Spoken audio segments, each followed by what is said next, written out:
Hi everyone, I'm Satomi from Japan Bread Baking Class. Today I'm going to show you how to make a delicious cheddar cheese bread. Soft, fluffy, and packed with rich cheesy flavor. This bread is perfect for breakfast, sandwiches, or just eating on its own. The golden crust and the melty cheese inside make it simply so good. Once you try it, you won't be able to stop. So let's get started. The first step is to adjust the water and milk temperature so the dough temperature reaches between 26 to 28 degrees after kneading. This is ideal temperature for yeast to work well and for gluten to develop properly.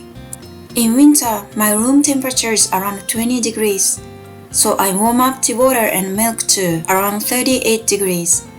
But in summer, when the room temperature reaches nearly 30 degrees, so I keep them in the fridge until I use them.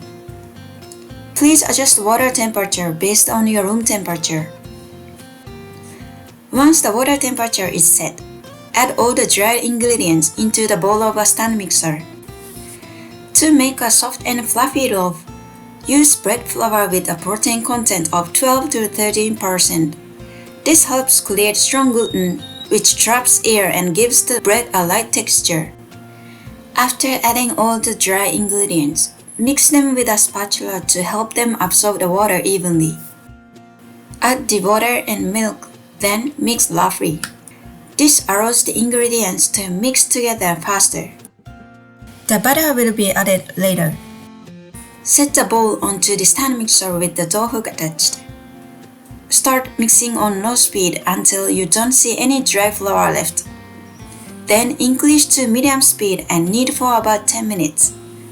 I usually set my KitchenAid to level 4. At the beginning, the dough may look rough and sticky, but it will come together as you keep kneading. Try not to add extra flour unless the dough looks too wet. If the dough sticks to the side or bottom of the bowl, use a spatula to scrape it down.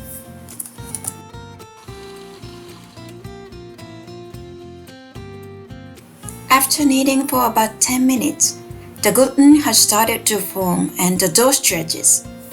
Now it's time to add the softened butter. Knead again on medium speed for another 15 to 20 minutes. Sometimes the butter sticks to the sides of the bowl, so scrape it down to make sure everything is well mixed. After about 20 minutes, the dough is now elastic and form around the dough hook as the gluten develops. To check if the dough is kneaded enough, do the window pane test. Cut a small piece of dough and stretch it with your fingers. If the dough stretches very thin without tearing, it's ready for the next step. If it tears easily, knead for another 5 minutes and test again. Add diced cheddar cheese to stand mixer bowl and knead on low speed for 1 to 2 minutes until the cheese is almost incorporated into the dough. If the cheese is not evenly spread, gently knead the dough by hand to evenly distribute the cheese.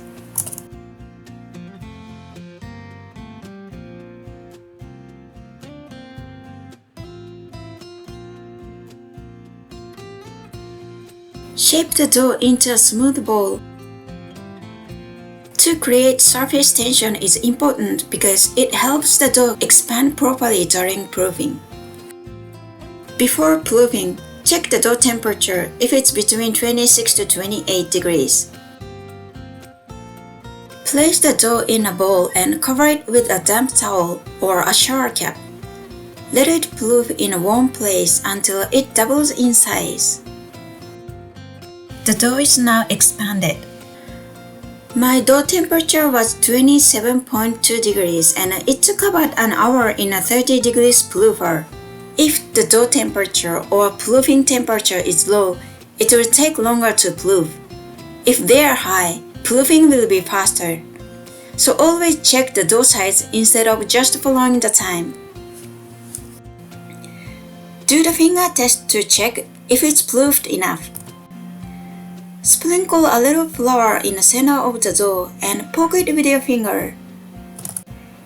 If the hole stays and you see some bubbles on the surface, the dough is ready. If the hole shrinks back, let it proof a bit longer and check again. Lightly sprinkle flour on the dough and press out the air. Take the dough out of the bowl using a dough scraper and place it on the work surface with the top side facing up. From now on, keep this surface facing outward to ensure your bread looks nice. Weight the dough and divide it into 2 equal portions using a dough scraper. When you cut the dough, first shape the dough into an oval, then cut it into 2 parts. This will help create a square shape and make it easier to shape into balls later with the surface on the outside. Now shape the dough into a ball. Flip the dough over with the bottom side up. Fold it in half, then place it with the seam side up and fold again. Repeat this one more time.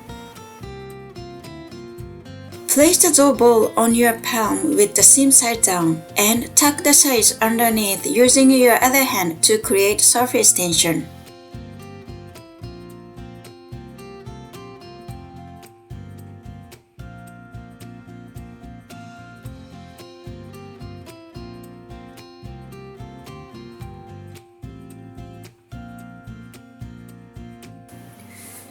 Cover them with a damp towel to prevent drying out and let them rest for about 20 minutes until the gluten relaxes.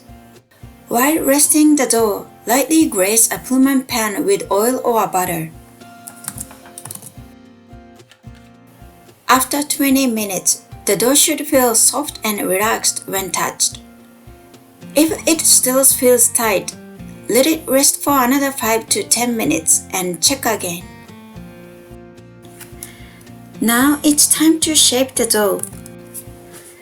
Sprinkle a little flour on the dough and press out the air. Roll out the dough from the center to the top and bottom.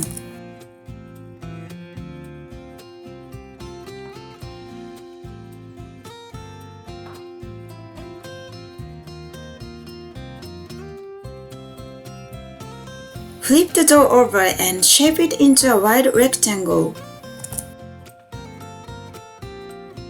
Then tightly roll up the dough from the top and pinch the edges to seal.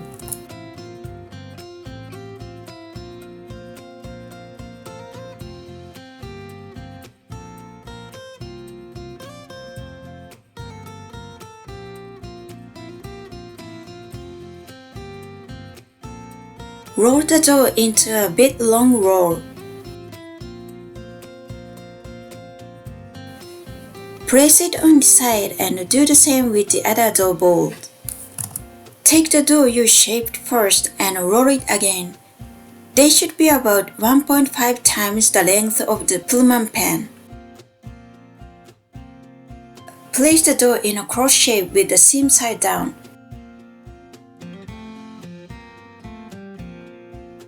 Twist the top and bottom once. Make sure to keep the seam side down when you twist the dough. Place the dough in the middle of a Pullman pan. Cover the pan with plastic wrap or a shower cap and let it proof until it reaches the top of the mold. About 20 to 30 minutes before the dough is fully proofed, preheat the oven to 190 degrees. When the dough reaches the top of the mold, sprinkle water on the surface and bake for about 25 to 30 minutes until golden brown.